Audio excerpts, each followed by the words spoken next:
እግዚአብሔር አስቀድሞ የተወሰኑ ሰዎችን መርጧል። ለእነርሱ ብቻ እንዲሞት ልጁን ልኳል። ልጁ መጥቶ የሞተውም አስቀድሞ ለተመረጡ ለጥቂት ሰዎች ብቻ ነው እንጂ ለዓለም ሁሉ አይደለም የሚል ትምህርት አላቸው። ስለዛ ኢየሱስ እርሱ የዓለም ቤዛ ነው የሚለውን ሳናሳምን እንደው ማርያም የዓለም ቤዛ ናት ምናምን የሚለው ላይ እሱ ቀጥሎ የሚመጣ ነው ራሱ። እሱን የምናሳምናችሁ ቀጥለን ነው። ሊሚትድ አቶንመንትን ውስን ቤዞትን ግን በተመለከተ ወንድማችን ያነሳው ነገር በራሱ በትክክል የተረዳው አይመስልም። ምክንያቱም የውስን ቤዞት እሳቤ ኢየሱስ ክርስቶስ ለዓለም አልሞተም የሚል አይደለም፣ ወይ ደግሞ የኢየሱስ ክርስቶስ የመስዋዕትነት ስራ ለዓለም የቀረበው ፈር አይደለም የሚል አይደለም። ሰላም ለእናንተ ይሁን። ወንድማችን የተናገረውን በራሳቸው በፕሮቴስታንቶች ማስረጃ ሰተን እንመልስለታለን። ከሀገር ውስጥም ከሀገር ውጭም አድርገን ሊሚትድ አቶንመንት ወይም ውስን ቤዞት አለ የሚባለው ትምህርት ኢየሱስ ለዓለም አልሞተም የሚል አይደለም ማለት የምር ትክክል ነው? በፍጹም ስህተት ነው። እና ሆን ብሎ ኢንቴንሽናሊ ነው እየዋሸም ያለው ይመስለኛል። ምክንያቱም ያው ስታዩት ራሱ የሚያሳፍር ትምህርት ነው። ይህ የሚያሳፍርና የሚያሸማቀቅ ትምህርት ፕሮቴስታንት ውስጥ ስላለ እዚህ ቲክቶክ ላይ ያሉ ሰዎችን የተወሰነ እንደው እንዳይደነግጡበት ይሄ በሌላው ቤተ እምነት ተቂያ የሚሉት አለ ቅዱስ ውሸት እንደዛ እየፈጸመ መሆኑ ነው። ለማንኛውም ማስረጃ ላሳያችሁ። ከራሳቸው እንግዲህ የእምነቱ ሰዎች ውስጥ ውስን ቤዞት ወይም ሊሚትድ አቶንመንት ኢየሱስ ለእያንዳንዱ ሰው አልሞተም የሚል ትምህርት እንደሆነ ተመልከቱ። ከራሱ ከወንድሙ ጀምር። ሊሚትድ አቶንመንት ማለት ምን ማለት ነው ሲባል እንደ መግቢያ ያክል ሊሚትድ አቶንመንት ወይም ውስን ቤዞት የሚባለው ይሄ ከላይ ያየናቸው ሁለቱ ትምህርቶች አሉ። ሰው በኃጢአት ወድቋል። ከወደቀው የሰው ዘር ውስጥ እግዚአብሔር ደግሞ መርጧል፣ የሚያድናቸውን መርጧል። ከዚያ በኋላ ደግሞ ለነዚያ ለመረጣቸው ነው ክርስቶስ ኢየሱስ መጥቶ የሚሞተው የሚል ትምህርት ነው የኛው። ወይም ለእያንዳንዱ ግለሰብ ዓለም ላይ ላለው ለእያንዳንዱ ግለሰብ ወይም ጋንም ለሚገባው አልሞተም የሚል ትምህርት ነው። በግልጽ እንደሰማችሁት እግዚአብሔር የሚድኑትን አስቀድሞ መርጧል። ክርስቶስ የሚሞተውም ለነዛ ለተመረጡት ሰዎች ነው እንጂ ለእያንዳንዱ ሕዝብ ጋንም ለሚገባው ነው አልሞተም የሚል ትምህርት ነው። ምን ሊሚትድ አቶንመንት ወይም ውስን ቤዞት ብሎ ተናገሩ ወንድማችን። ተጨማሪ ማስረጃ ከዚሁ ሀገር ስሜ ታደሰ የተባለ ልክ እንደዚሁ አንድ ፕሮቴስታንት መምህር ደግሞ በዚህ የተከዳው እውነት በተሰኘ መጽሐፉ ላይ እንዲህ ይላል። ገጽ 53 ላይ ስክሪናችሁን ተመልከቱ። መላይ በደንብ አድርጋችሁ ትኩረት አድርጉ። ምን ይላል? ክርስቶስ የሞተው ለተወሰኑ ሰዎች ነው እንድንል ግድ ይለናል ይላል። ክርስቶስ የሞተው ለተወሰኑ ሰዎች ነው እንድንል ምን ይለናል? ግድ ይለናል። ከላይ ያሉትን ሶስቱም ያወግዛል። ቀጠል አድርጉ ሲያብራራ ሶስቱንም ማለት ነው። አራተኛውን ያጸድቃል። በብሊካል ነው መጽሐፍ ቅዱሳዊ ነው ብሎ ይሄው እንደዚህ ነው የሚያምኑት። አይ እኛ ሀገሮቹ ናቸው እውቀት የላቸውም ትሊዮን ወደ ውጭ ይዞ ይሉጣ። ለምሳሌ ጆን ማካርተር ምን ይላል? ጆን ማካርተር ማለት እንግዲህ እውቅ የሆነ እዚህ በሪፎርመር ቲዮሎጂ ኮንቴምፖራሪ የሆነ በደምብ ተጠያቂ ሊሆን የሚችል አይነት ስኮላር ነው እና እዚህ ጉዳይ ላይ ተጠይቆ እንዲህ በዚህ መልኩ አብራርቷል። We all believe in a limited atonement, right? Because if he actually died for the whole world, then the whole world is saved. So we can't go there because there is a hell and it's full of people, in fact most people. So the atonement is limited. Then the question is, who limits it? Do we limit it or does God limit it? And the answer to that question biblically is crystal clear. God limited it. He limited it to the elect. Okay, ምን አለ ጆን ማካርተር ደግሞ አይ በቃ እኛ የመቼስ ይሄንን ነው የምናምነው የቱን ሊሚትድ አቶንመንት ወይ ውስን ቤዞትን እናምናለን። ለዓለም ሁሉ ቢሞት ኖሮማ ኢየሱስ አለ ለዓለም ሁሉ ቢሞት ኖሮ በቃ ይሄ ዩኒቨርሳሊዝም ነው፣ ዓለም ሁሉ ይድን ነበረ፣ ሲኦልም አይኖርም ነበር አለ። ሲኦል የኖረው ለዓለም ሁሉ ስላልሞተ ነው ኢየሱስ። ስለዚህ በቃ ያ አቶንመንቱ ቤዛነቱ ውስን ነው፣ ሊሚትድ ነው አለ። ከዛ በኋላ አንድ ጥያቄ ጠየቀ። ማን ነው ይሄንን ውስን እንዲሆን ያደረገው ግን ማን ነው? እኛ ነን ወይስ እግዚአብሔር ነው አለ። እኛ ስላላመንን ወይስ ራሱ እግዚአብሔር? ራሱ እግዚአብሔር ለራሱ ክብር አለ። ራሱ እግዚአብሔር በቃ ገድቦታል ቤዛነቱን አለ። አይተዋል። ለሁላችንም እንዳይሆን ገድቦታል። ጆን ማካርተር ነው ያለው።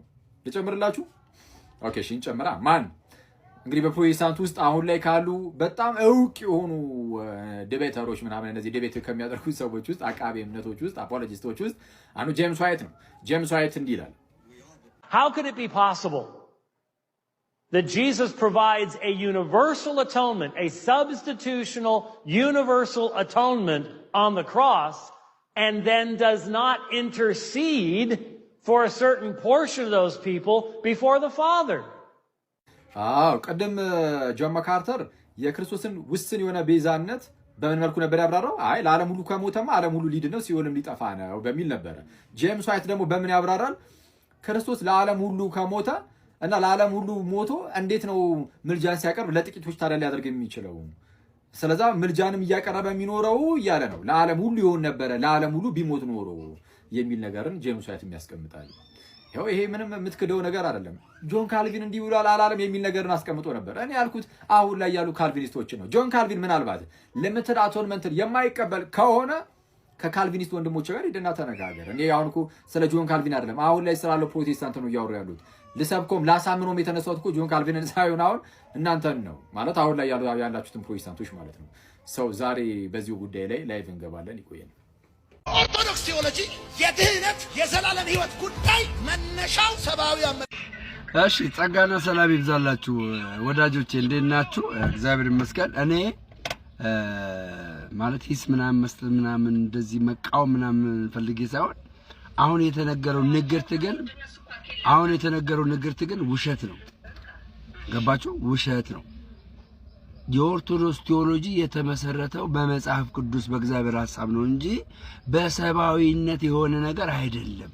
በእናትና በልጅ የሆነ ነገር አይደለም። እርግጥ ይሄንን ነገር ሌሎች መመራኖች እንደሚሰጡበት አምናለሁ። ግን አሁንም እኔ የምናገረው ነገር የጌታችን የመድኃኒታችን የኢየሱስ ክርስቶስ አስተምሮ 100% ኦርቶዶክስ ላይ አለ። አሁን ስም ማጥፋት የማይቻልበት ደረጃ ተደርሷል። የቤተ ክርስቲያኒቷን አስተምሮ መንቀፍ የማይቻልበት ደረጃ ተደርሷል። ለምን? አንባቢ ትውልድ እየመጣ ስለሆነ ማለት ነው። ስለዚህ አሁንም ተሸውዷችኋላችሁ። ቤተ ክርስቲያኒቷን በጣዖት አምልኮ፣ በስዕል አምልኮ፣ በሆነ በአጋንንት ስርዓት ያለች የሚመስል የመሰላችሁ ሰዎች ውሸት ነው። እንደዚህ አይነት ትምህርቶች ናቸው ቤተ ክርስቲያኒቷን እንድትጠሉ ያደረጋችሁ። እንድትጠሉ ጸጋና ሰላም ይብዛላችሁ። ሰላም ጤና ይስጥልኝ ወገኖች። ጥያቄ ያለኝ ለወንጌል አማኞች መጋቢዎች፣ ካህናትና ቄሶች በየዓመቱ የኦርቶዶክስ ምዕመናን በፋሲካ ሰሞን ሲጾሙ እናያለን። እኛ ለምንድን ነው ማንጾመው? ብታስጀምሩ ምን አለበት ለማለት ነው። መንፈሳዊ ስርዓት ነው። በእርግጥ ግን ከኦርቶዶክስ መማር ያለብን ማአት ነገር አለ።